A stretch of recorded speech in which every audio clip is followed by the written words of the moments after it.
Today, we are thrilled to have Brett Holtz with us, an accomplished athlete and community leader. Brett is an active baseball player for Team Israel, having competed in the 2023 European Baseball Championship, and he's gearing up to represent Israel in the 2025 Euros. Beyond his athletic career, Brett is also the COO of Men's Mental, a nonprofit dedicated to supporting male athletes at every single stage of their journey from youth sports to the professional level and even post-career. Today, we'll dive into his experiences on the field, the upcoming Euros, and the important work he's doing with Men's Mental to make a real difference in the lives of athletes. So let's get into it. Brett, how you doing today? I'm doing great, Danny. Miles, it's a pleasure to be here with you both. Thank you for having me. Thank you for being here. So I guess I'm just going to dive right in and kind of ask a question from a player's perspective of how you're preparing for the Euros. With a full-time job, Yeah. I can imagine it's pretty difficult. Yeah, no, it's really funny, right? And I think it kind of goes into some of the things you alluded to about the work I do with Men's Mental and like the post baseball career, right? And still trying to play the game.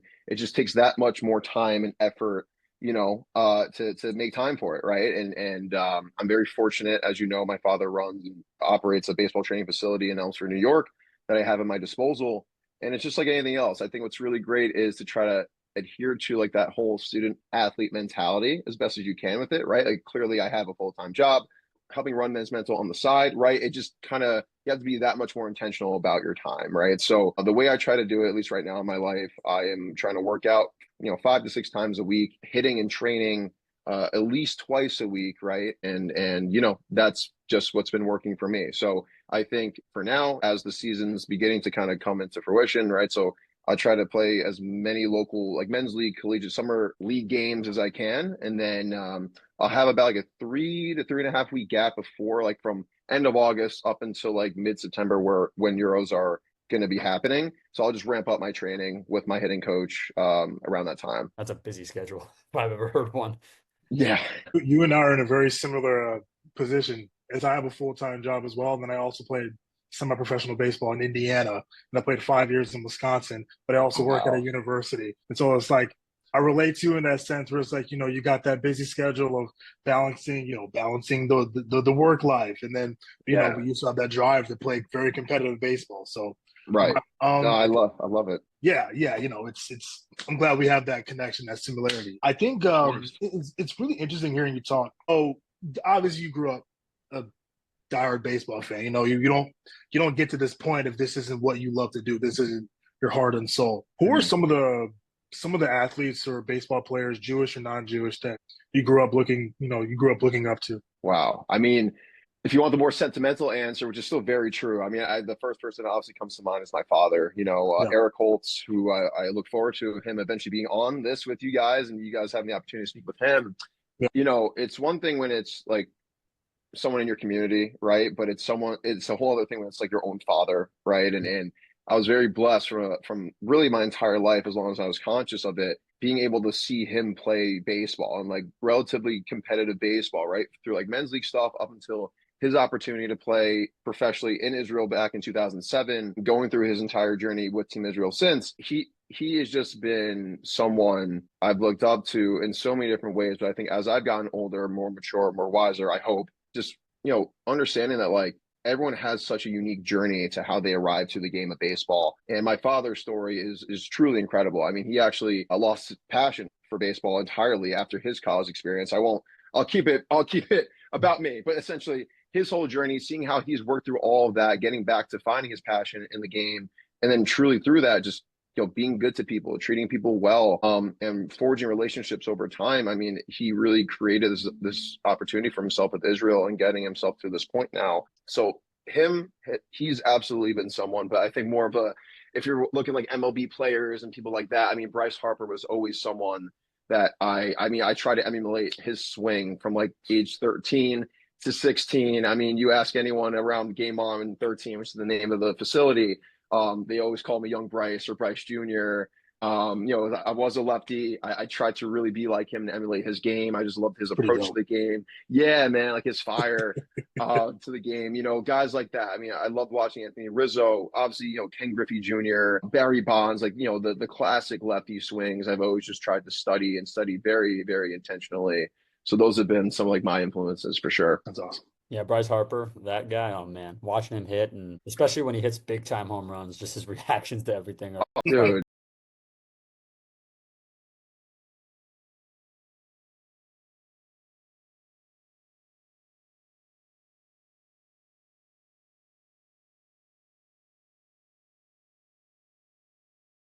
to the 2012. MLB, He shot. exactly.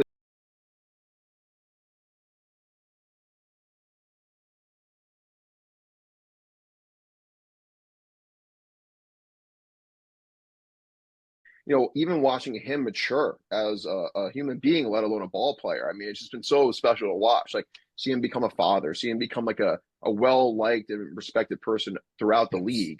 Yeah. Like that's also what I think it's about too. Because, it's one thing to have talent, but it's a whole other thing to one, maintain that talent, but also just get the approval of your peers, right? I mean, Yeah. I'm sure you guys hear stories of certain guys in the MLB that are great talents, but are just not great locker room guys. And that Yeah. stuff just circulates throughout the league very quickly. Yeah, I mean, absolutely. Couldn't be more right about that. And, just kind of staying on the topic of baseball and, your journey with Team Israel, is Sure. there a memory or, a game that sticks out to you that you've played in that you're just like, man, that was the best baseball game I think I've ever played in, ever seen? Gotta know. You're talking so within the context of Israel baseball? Yeah, or honestly, I'll broaden it anything. Sure, sure. Well, I'll eventually get to Israel, but I think I'd be remiss if I didn't kind of reflect on my journey a bit and what led to me playing overseas in the Czech Republic for that summer in 2021. I mean, that experience in and of itself was just so once in a lifetime. I was very fortunate to have that. Ending up winning the league championship out there, getting to kind of meet that community of ball players out there. It was just truly, truly something that I will always hold dearly in my heart. But I would say there was one moment that summer that was really unique. Obviously, besides winning the championship and doing very well from a number standpoint, but we had the opportunity to play in something called the European Champions Cup. I could be Hmm. mishmashing that, but essentially the way I understand it's like the top two teams from like leagues in the Czech Republic, Germany, Italy, Netherlands, France. There may be a few more I'm missing, so forgive me, listeners, if you're hearing this and fact checking. But um, we had an opportunity to play against this team from the Netherlands, I believe, and I was one of four of our hitters to go back to back to back in like home run. Like it was so cool. Yo, I think that's lit. yeah, I was the third one up. So there was two like the two guys in front of me went back to back right. So I'm like, oh shit, like trying not to think about it, but of course I am. And then literally I'm like, all right, if I get a first pitch, I'm just gonna swing out of my freaking shoes. And thankfully, excuse my French, I connected and excuse my French, I Oh, connected it's all and good, yeah, man. No thank you. worries. Yeah, I ended up crushing this ball to left center and it went over the wall. I was like, let's go. I was so pumped. You saw me running around the bases. I was like sprinting around the bases. I was so pumped up. So that was like a pretty unique moment I like to think back on. But more bringing this back to like Israel and Israel baseball. I mean, so many cool moments. But what's funny is I've only technically played in 6 official games with the national team, right? Only had that amount of games for the European Championships back in 2023. But there were two really cool moments for me during that trip. One, it's a lot more sentimental. It's not even really with me playing. It was the first time that I got to put on the Israel jersey, and I think we were getting ready for a scrimmage against Netherlands, and I was crying in my hotel room, like by myself. Thankfully, my roommate wasn't there to see it, but I was just so overcome with emotions, like for so many different reasons. And this was right before October 7th, too. So keep that in mind. That hadn't even happened yet, but just so much to think about. It was overwhelming, right? Obviously, the history of the Jewish people, state of Israel, but what this has meant for my family, right? And I think we all have a journey in life. And I think, especially with religion, right? I think, we're kind of alluding to it before, Danny, talking about like our backgrounds and communities and where we're from, right? Like I didn't have like I guess a typical Jewish upbringing the way that you would think, right? I went to Hebrew school, I got bar mitzvah, but my dad will say it too. But like baseball was the religion in our household, especially growing up around that time, that age you're getting bar mitzvah, 12, 13, 14, whatever it may be. That's when travel ball is really starting to pick up. So a lot of my Hmm. Sundays where I had Sunday school, I was missing a lot of Hebrew school, right? So I wasn't even really tapping into like the education in that side of it. But again, I think a part of it too is being that young, right? You don't really appreciate certain things like that, or what it means to be Jewish or whatever. It's just like, oh, great, more school. here we go. So it really felt like such a full circle moment for me, where like the fact that one, I'm now not only a Jewish American ball player, but now I'm an American Israeli dual citizen. I'm representing, my people's country on the international stage, and something that my father did for X amount of years with the national team when he was the head coach. And a lot of my motivation for wanting to even do this was to kind of continue, carrying the torch in a way that he did. So that was such a really special moment. And the last little thing I'll share to kind of keep it more like within the actual game of baseball. So I said to you that we played against the Netherlands in a scrimmage, and then we ended up playing against them in the actual tournament itself. And I don't know if you guys are aware, Didi Gregorius is actually on the Netherlands. Yeah, the Netherlands national team. They got a few guys there, right? Some dudes, but it's Didi Gregorius, right? It's the shortstop for the Yankees after Jeter, right? Like, who doesn't know about him? First, I got the first hit of the game that game. It was a single up the middle. So he went for the ball, didn't get it. And then I remember getting on first. I was like, oh shit, here we go. Okay, cool. So there were 2 outs. I ended up running to second, force play at first, got out. And at the inning, Didi comes up to me, like, he kind of gives me like a nudge, like, hey man, nice swing. I was like, holy shit, Didi Gregorius said, have a nice swing, let's go. And then literally my next at bat, I hit a ball more to his side on the left side of second base. So like, he actually makes this diving play and throws me out at first. So that just goes to show you, man, the game, at the highs and lows. No, oh gosh, that's such a cool story. It's Didi, like you said, the shortstop after Jeter. He had a pretty good career in pinstripes. I thought he was great, and it was that's awesome. And so, sort of like staying on the topic of Team Israel baseball, like we're seeing this game grow a lot in Israel. We have so much talent that we don't even know about. Danny and I we did a showcase with Mitch Glasser a few months ago, and it's so cool seeing all this talent, kind of just get brought up. And now we got different guys in the pipelines. We see them like, okay, we're gonna keep an eye on this dude from high school to college to post college. What do you want to see in terms of just growth from Team Israel baseball? Is there anything that individually that you want to accomplish, or just as a whole in terms of Team Israel baseball? Like, what do you want to see maybe 5 years from now, or even closer, or maybe even longer than that? Yeah, wow. I mean, that's a great question, man. There's so many different ways to take that. I mean, obviously, I know you had Nate Fish on for last episode, right? I know he kind of spoke through kind of like the schedule for the next few years, right? And what's on the calendar for us and what we sort of have in front of us in terms of opportunity. And obviously my goal is to try to be on the team for as long as possible, help us get to the Olympics. If I am able to be on that team, obviously that is a great, and that would be a wonderful opportunity that I would welcome wholeheartedly. But that's certainly a big one for me. But I think in terms of just looking at it from a broader scale, right? Obviously, the trying to continue the momentum from the Olympics, from the World Baseball Classic we've had these past few years, just to continue growing the popularity of it, right? I think clearly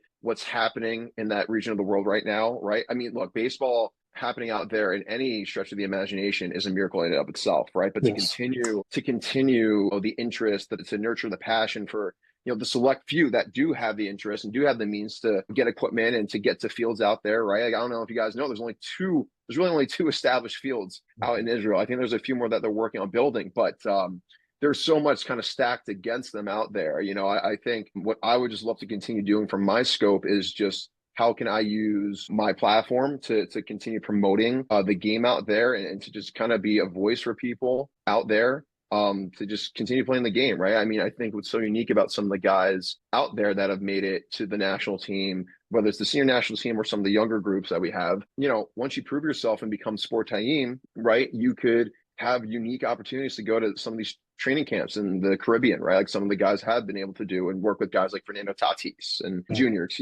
stuff like that.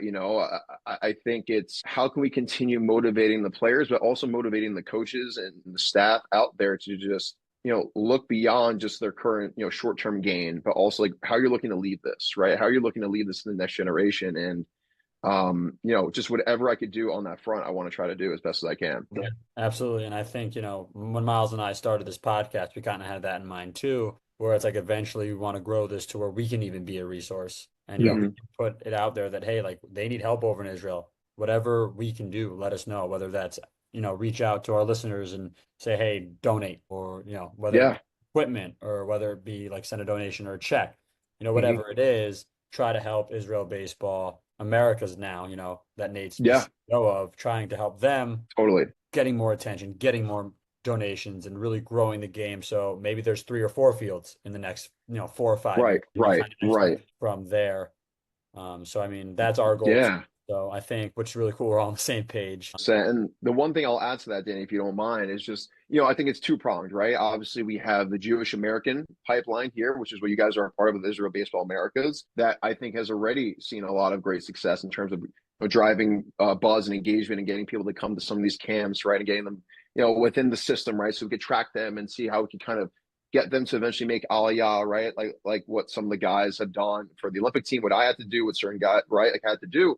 But I think, like I said, it's two-pronged. So how can we continue feeding and nurturing that pipeline as well as the talent there in Israel? Yeah, absolutely. And just one more question about, it's Mm-hmm. about more being Jewish and, baseball. And then I actually do want to dig into, what you're doing with men's mental, because I think it's Yeah, incredible. please. So you went to Columbia, and, if you don't want to answer this question, you don't have to, but, they have been at the center of Mm-hmm. college campus pro-Hamas, really violent, can get very violent protests and targeting Jewish students. Yeah, So knowing that you went to Columbia, one of the things I had yeah. to ask you was, what's your view on it? What do you think about it? And also, if you were on the baseball team there today, how do you think Yeah. that would look for a Jewish athlete or even a Jewish student? Yeah, look, obviously a very great question and something that I wrestled with, right? Thankfully, I graduated when I did. I wasn't on campus for when all of this was going down, but to your point, it's right here in my backyard. I'm still, in touch with some of the players on the team that aren't Jewish, but still, get pretty solid insight into what's going on there. And it was discouraging, disheartening, and truly sickening to see, right? I think it's one of those things where a lot of these top schools were like in this weird situation where they were trying to cater to everyone and their feelings, right? But I think what it ended up seeming like was at the cost of Jewish students, at the cost of Jewish, Israel, whatever it may be, student body there. And I can only imagine what it was like to feel like I had to look over my shoulder to walk to class, right? Like a lot of those buildings that they were squatting in or camping in, I had classes in those buildings, right? Like it was just like, wow, like I can only imagine what I would do if I was there on campus. Thankfully, I don't have to be there. Look, clearly it wasn't handled well. I don't think any school really handled it well. I think we're now starting to see, right, clearly what's happening in the news. Columbia has been conceding with a lot of,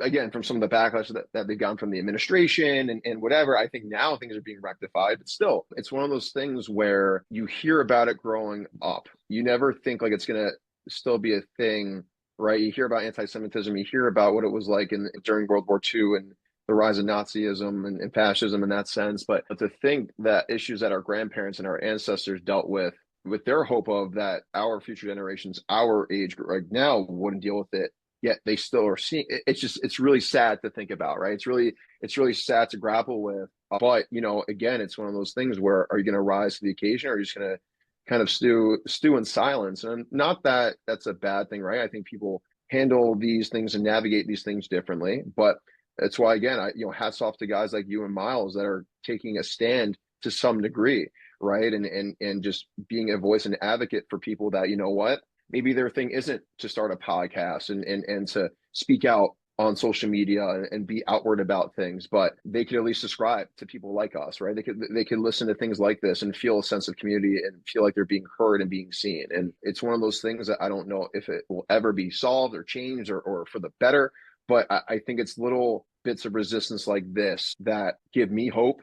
And what can I control at the end of the day? It's about attitude and effort and what I try to put out into the world and how I try to, be the change I want to see and just learn to navigate around the craziness, the nonsensical, non-commonsensicalness of some of the things that we've seen in the news. I feel like you have such like great insight when it comes to that. So there's like a young Jewish ball player or a young Jew in general who kind of feels scared to live around, a little bit uneasy. My mom works at she's a director of a Jewish preschool, and they need to have security outside the school every single day.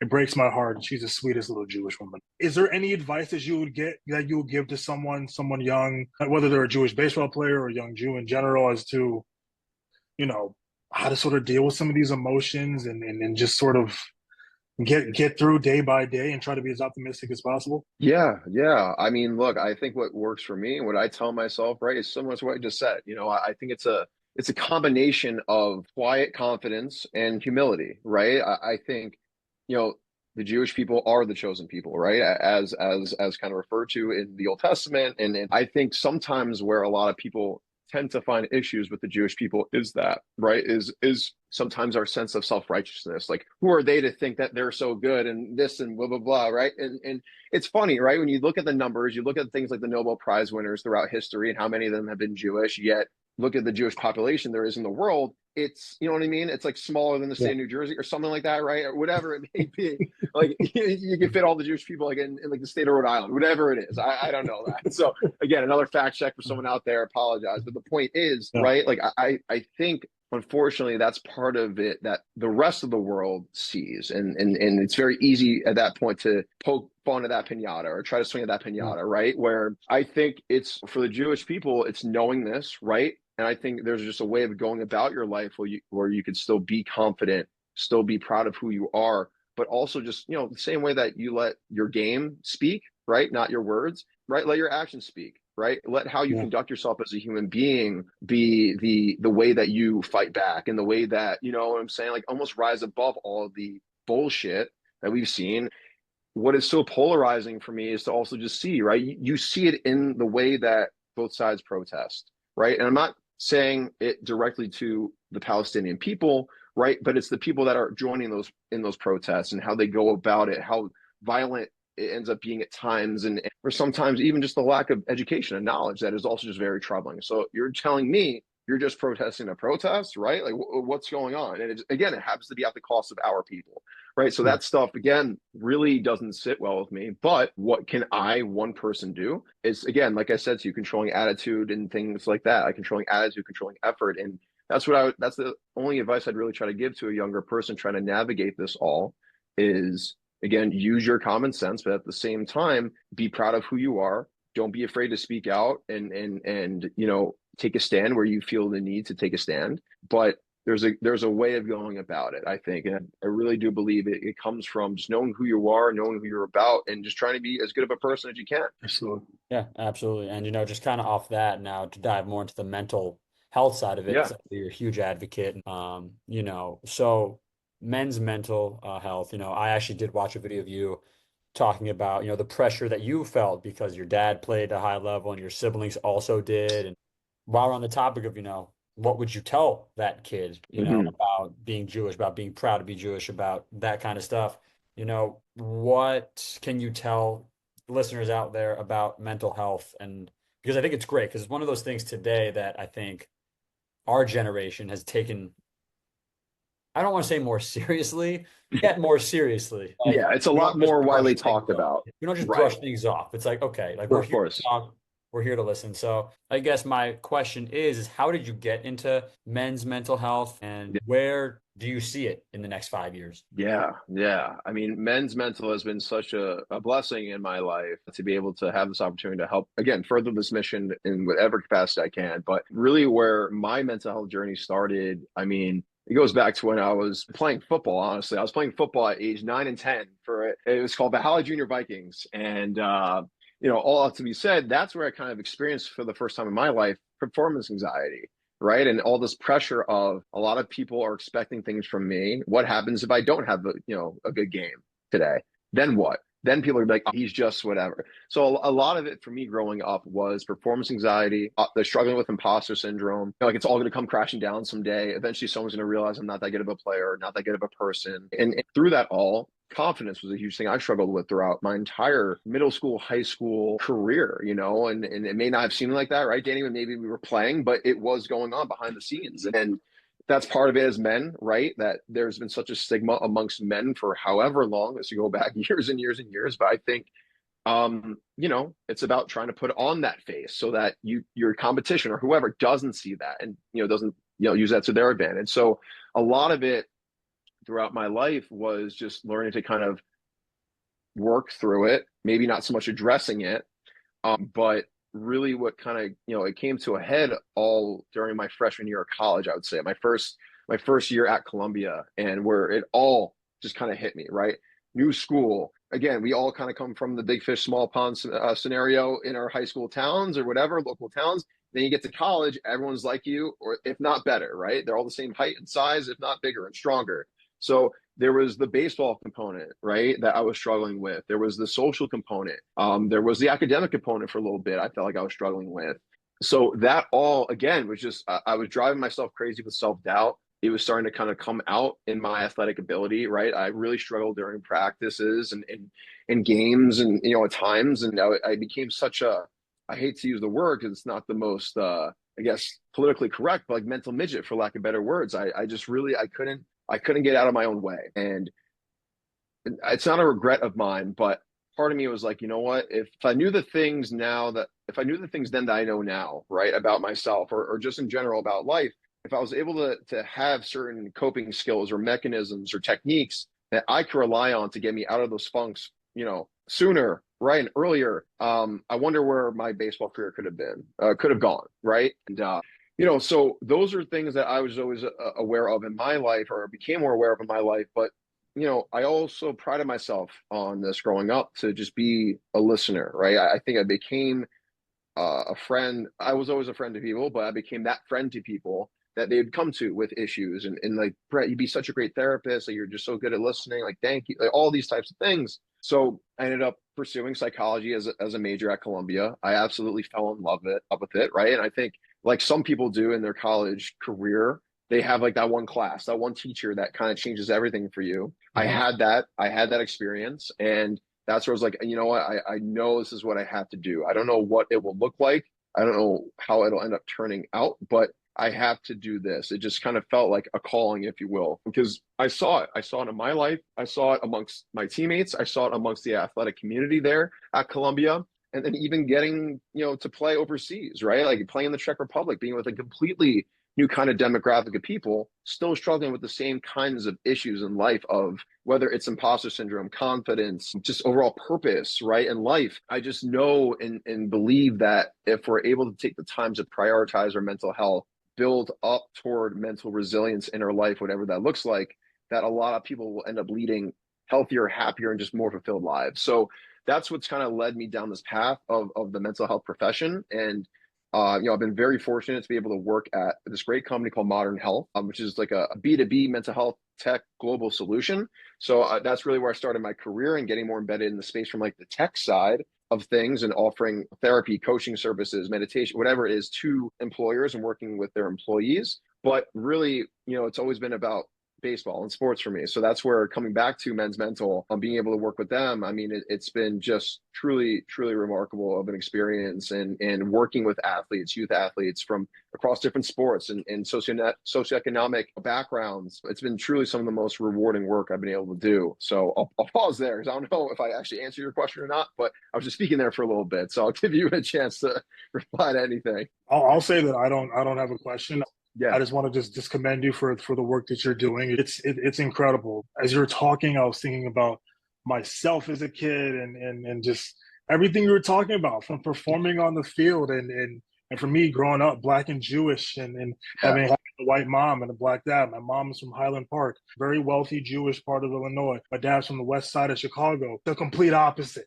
And so, Right. I grew up with like two different worlds, and then you kind of mash them into one. Then you get Miles Porter. And so, it's one of those things where, like, conversations like that, or those things stressed me out as a kid. I didn't know where I belonged. I was like, all right, well, I'm not Black enough to be with the Black people. I'm too Black to be with the white people. Where do I fit in? Okay, fine. I'll just go stand in the corner. So like I said, not a question, but it's just commending you for everything you're doing. Thank you for all that you're doing.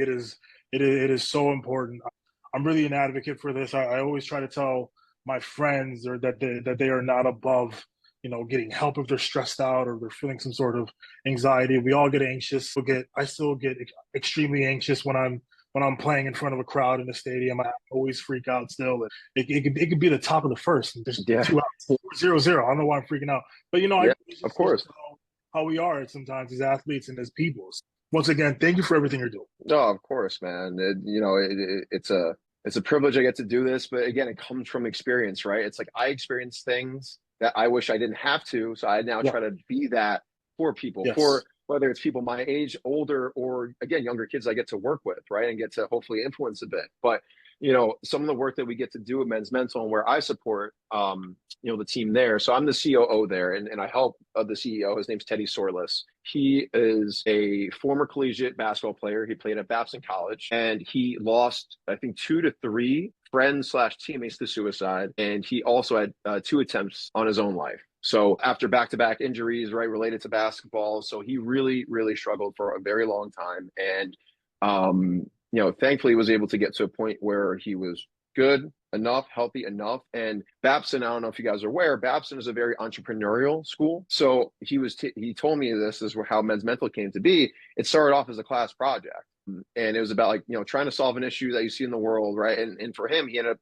kind of taking this and running with it. Then COVID hit. So he's like, you know what? F it. I'm going to continue running with this. And it was only through there were Columbia basketball players that were reposting Men's Mental. So I'm like, this seems really interesting. Let me follow and let me show support. And then just again, a year and a half later, he brought me on full time, and it's been 2 years since that. So we've been on this really incredible journey of helping, again, with different kinds of campaigns, right? So I've been able to help grow it beyond just the community aspect, the social media aspect, right? And seeing all the incredible posts and things like that. And so I've helped formulate certain strategic partnerships with companies that actually provide resources for student athletes, right? So whether it's actually through the campuses or through the schools, right? That this company, it's called The Zone, they partner with them directly, but then we'll be able to do in-person events with certain athletic teams or the whole athletic department, right? So we've done events with UNC Asheville, we've done events with Seton Hill, we've done events with Johns Hopkins. But yeah, so again, from that purview,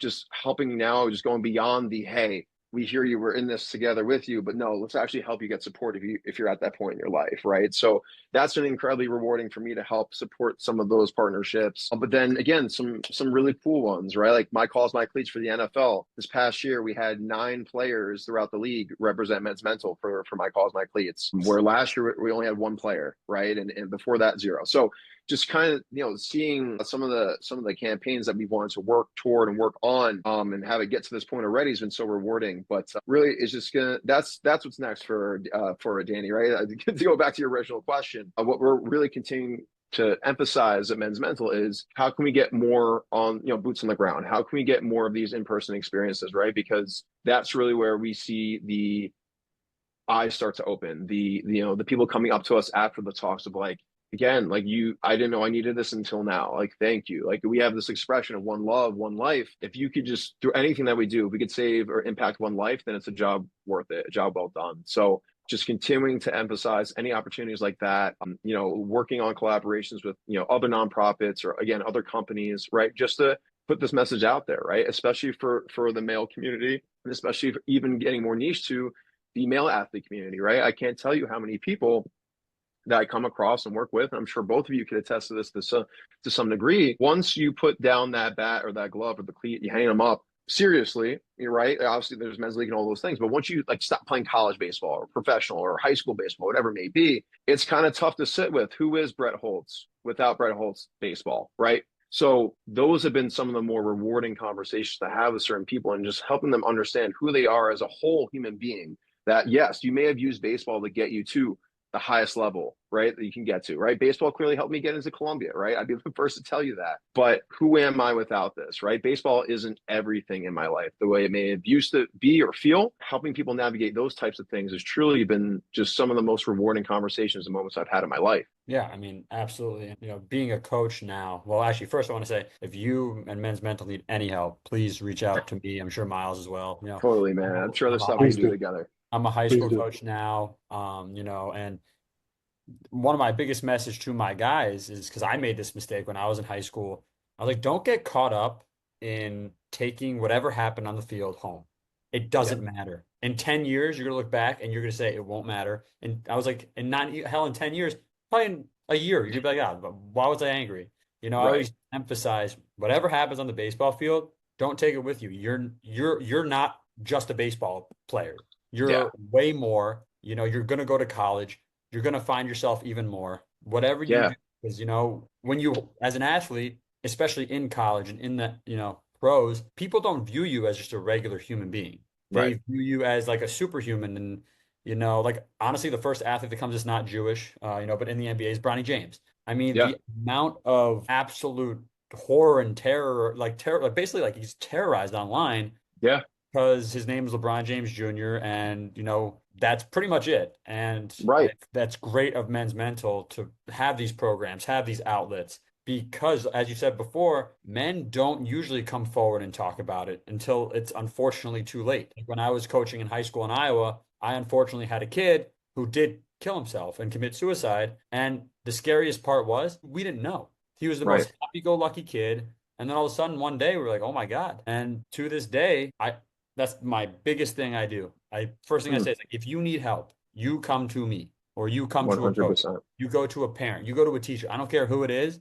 Yeah. Go get help before you do anything permanent. You for what you're doing, for what you're Thank you, going to man. continue to do, and I can't wait to see how it grows. Thank you so much, man. It's truly, it means a lot to hear that. And to your point, right? It's those moments you want, especially with things like suicide. It's usually in those things that it's so unexpected, right? Because I didn't see signs or anything like that, right? But it to your point, man, you just don't know until it's too late. And to your point earlier, right, about trying to tell these kids that you're gonna have time. You're so much more than just like you're a ball player, all these things. Think about it, right, Danny? Like, if you're 15, 16 years old hearing that, right? You're like, oh, all right, dude. Yeah, okay, like sure, whatever. So it's unfortunately, right? And this is stuff I talk about all the time, right? All the Like, time. It's excuse like, me. right, exactly. I'm not saying you think you know it all, but it's like, all right, dude, like stop it. Like, okay, sure, Yeah. whatever. Yeah. But sorry about that. Just got a call. But that's the thing, and that's also what motivates me too, is that and you as a coach, right? Both of you guys as coaches, all you could hope for and to strive for really is to plant the seeds, right? You plant the Yeah. seeds in these players' minds where that they may not realize or recognize some of the advice and the wisdom that you're instilling upon them or bestowing upon them now. But the hope is 4 or 5 years from now, right? They're like, holy shit, I know what Miles was talking about now. I know what Danny was talking about. And I think for me, that is what is so beautiful. It's frustrating and beautiful, right? Because it's like, guys, Danny, Miles, Brett, we went through exactly what you're going through right now. Heed what we're saying and telling you. Yes. But Yes. there's still, you know what I mean? There's still just like that natural human ignorance, I guess, or arrogance, whatever it is.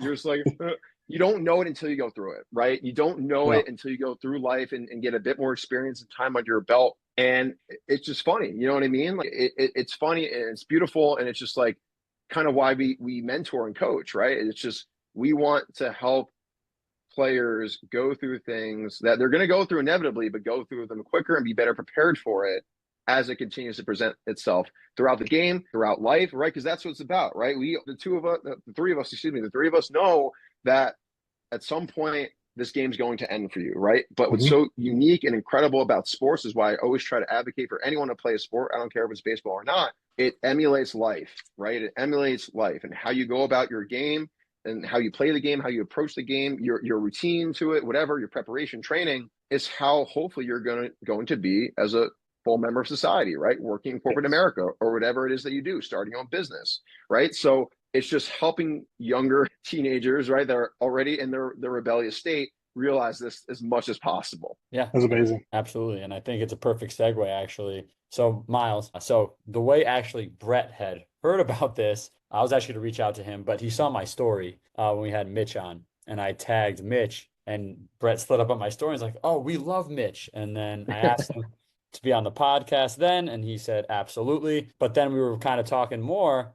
And, for the listeners who don't know, Brett went to our rival high school. I went to Briarcliff. He went to Valhalla. Things always got very heated when we played. We played each other in high school, but, we didn't really know each other in high school at all, No. at all. And, this is what this podcast is kind of all about, is coming full circle. And I think, honestly, what also being Jewish is about, that not only did you feel comfortable swiping up on my story and then me asked you to be on the podcast, then we got even deeper. And, Brett's dad, Eric, played for the Beit Shemesh Blue Sox. Is that right? Yes. And my dad was in like a very small owner group of that team.